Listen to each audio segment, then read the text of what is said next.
안녕하세요, 투자자 여러분. 오늘 각 증권사에서 발행한 리포트들의 핵심 내용을 살펴보겠습니다. 시작합니다. NH투자증권의 문소영, 류영호 애널리스트가 ISC에 대해 보고서를 냈습니다. 제목은 실적 성장은 순항 중입니다. 목표 주가는 68,000원으로 하향 조정했지만 34%의 상승 여력을 보고 매수 의견을 유지했습니다. 3분기 실적에 대해 견조한 서버 수요와 모바일 신제품 영향이 긍정적일 것으로 전망했습니다. IM증권의 장민환 애널리스트는 ST팜에 대해 전방 시장을 본다면 확실한 선택이라는 제목의 리포트를 발행했습니다. 목표주가 13만원으로 커버리지를 게시했고 31%의 상승 여력을 제시했습니다. RNA 치료제 시장의 성장 가능성과 제2올리고동 마무리, 선제적 생산 능력 확장을 긍정적으로 평가했습니다. 신한투자증권의 허성규 애널리스트는 AS텍을 온난화와 함께 가는 회사로 소개했습니다.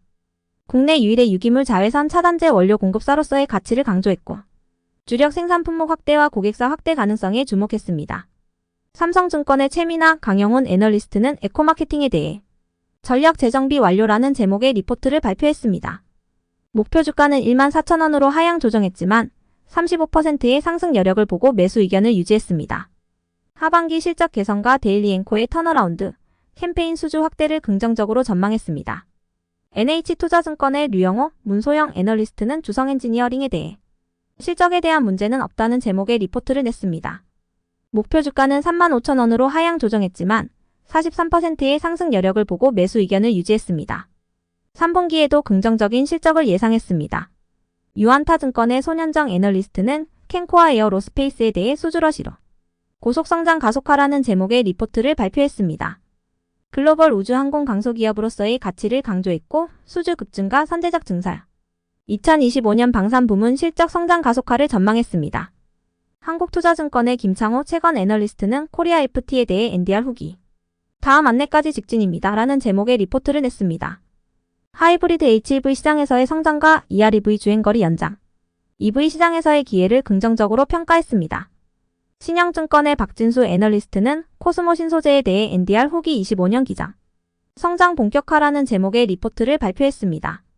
단기적으로 ESS 양극재 판매는 감소하지만 단결정 소액경 양극재 판매는 견조할 것으로 전망했고 2025년 신규 제품 출하와 증설 효과를 기대했습니다. 하나투자증권의 김광진, 최영주 애널리스트는 TMC에 대해 하반기 눈높이 하향 조정이라는 제목의 리포트를 냈습니다. 목표 주가를 16,000원으로 하향 조정했지만 69%의 상승 여력을 보고 매수 의견을 유지했습니다. 리사이클 등 신성장 동력 가시화에는 시간이 필요하다고 평가했습니다. 신한투자증권의 김선미 애널리스트는 한샘에 대해 느리지만 분명한 회복이라는 제목의 리포트를 발표했습니다. 목표주가 78,000원을 유지했고 46%의 상승 여력을 제시했습니다. 3분기부터 BEC 실적 회복을 기대한다고 밝혔습니다. 하나증권의 김승준, 하민호 애널리스트는 현대건설에 대해 앞으로 지켜봐야 할 개발 사업이라는 제목의 리포트를 냈습니다. 목표주가 4만원을 유지했고 30%의 상승 여력을 제시했습니다. 현대건설의 디벨로퍼 전환 전략과 복정 역세권, 힐튼호텔 프로젝트에 주목했습니다. 신한투자증권의 이동원 애널리스트는 현대로템에 대해 방산과 철도 수출 확대, 본격화라는 제목의 리포트를 발표했습니다. 목표 주가를 6만원으로 상향 조정했고 21%의 상승 여력을 제시했습니다. 수주 실적, 사업 포트폴리오 모두 선전하고 있다고 평가했습니다. 교보증권의 안유동 애널리스트도 현대로템에 대해 단순하지만 강력한 투자 포인트라는 제목의 리포트를 냈습니다. 목표주가 69,000원으로 커버리지를 게시했고 39%의 상승 여력을 제시했습니다.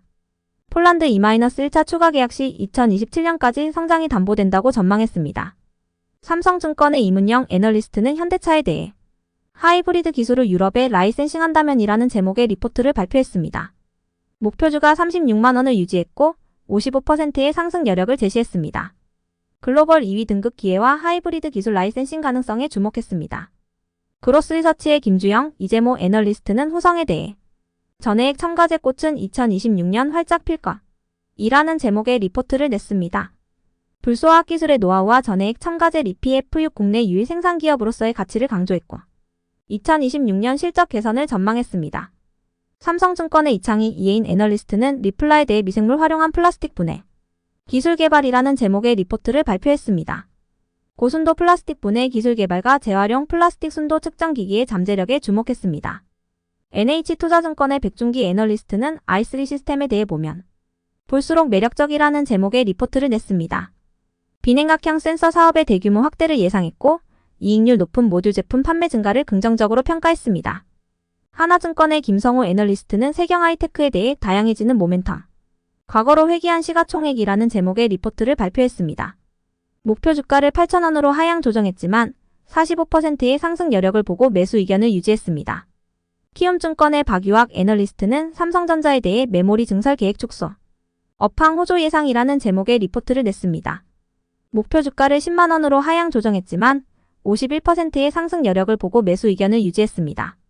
3분기 영업이익 11조 원, 4분기 13.1조 원을 전망했습니다. 유진투자증권의 이승우 애널리스트도 삼성전자에 대해 3Q24 프리뷰 구름은 가득한데 비는 내리지 않는다라는 제목의 리포트를 발표했습니다. 목표 주가를 91,000원으로 하향 조정했지만 37%의 상승 여력을 보고 매수 의견을 유지했습니다. 하나투자증권의 엄수진 애널리스트는 SK에 대해 체중 감량과 체질 개선, 두 마리 토끼를 쫓는 중이라는 제목의 리포트를 냈습니다. 목표 주가 19만 5천원을 유지했고 35%의 상승 여력을 제시했습니다. 계열회사 슬림화와 재무구조 개선에 주목했습니다. 현대차증권의 김한희 애널리스트도 SK에 대해 세 가지 주목할 포인트라는 제목의 리포트를 발표했습니다. 목표 주가 19만원을 유지했고 32%의 상승 여력을 제시했습니다. 삼성증권의 조윤열 애널리스트는 SKC에 대해 2025년 유리기판 외 시작될 신규 사업이 또 있다라는 제목의 리포트를 냈습니다. 목표 주가를 15만원으로 상향 조정했고 20%의 상승 여력을 제시했습니다.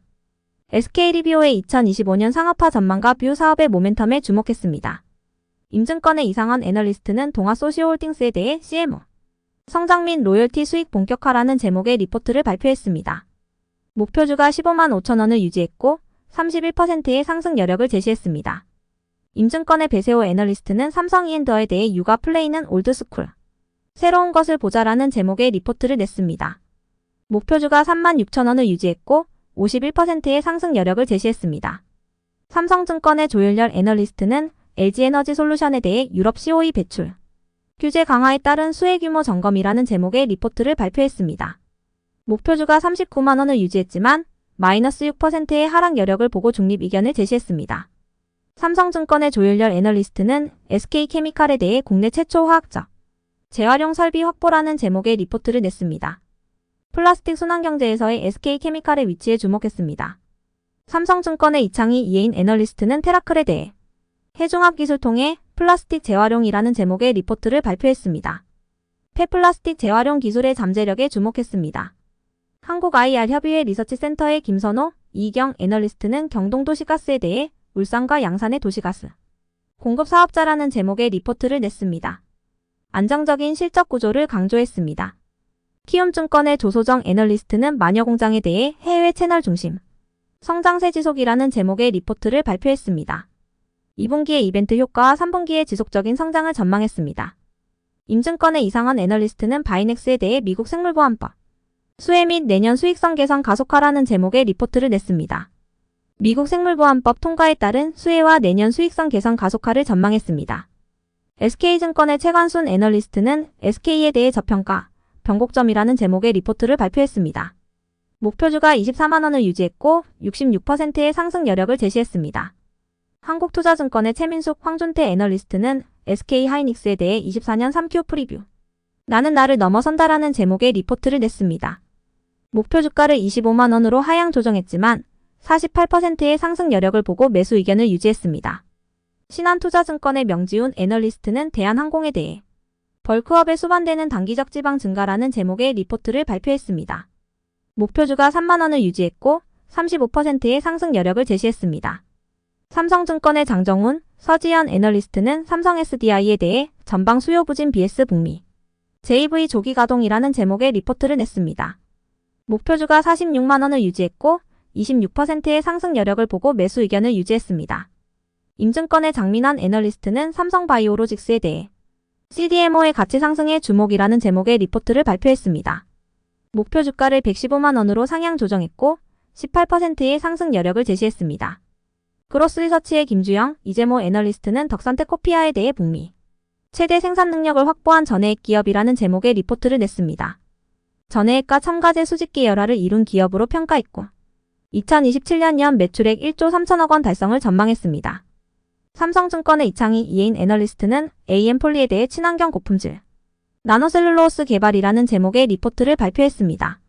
바이오 매스 기반 친환경 나노셀룰로스 소재 개발에 주목했고 2026년 제품 양산을 위한 데모 공장 건축 계획을 소개했습니다. 이상으로 38개의 증권사 리포트 전체를 상세히 소개해드렸습니다. 각 리포트는 해당 기업의 현재 상황과 미래 전망을 다양한 각도에서 분석하고 있습니다. 투자자 여러분께서는 이러한 전문가들의 의견을 참고하시되 최종적인 투자 결정은 본인의 판단 하에 이루어져야 함을 명심해 주시기 바랍니다. 또한 시장 상황과 기업 환경은 빠르게 변화할 수 있으므로 지속적인 정보 업데이트가 중요합니다. 앞으로도 저희는 최신의 투자 정보와 분석을 제공하기 위해 노력하겠습니다. 투자에 참고하시고 항상 신중한 결정을 내리시기 바랍니다. 시청해주셔서 감사합니다.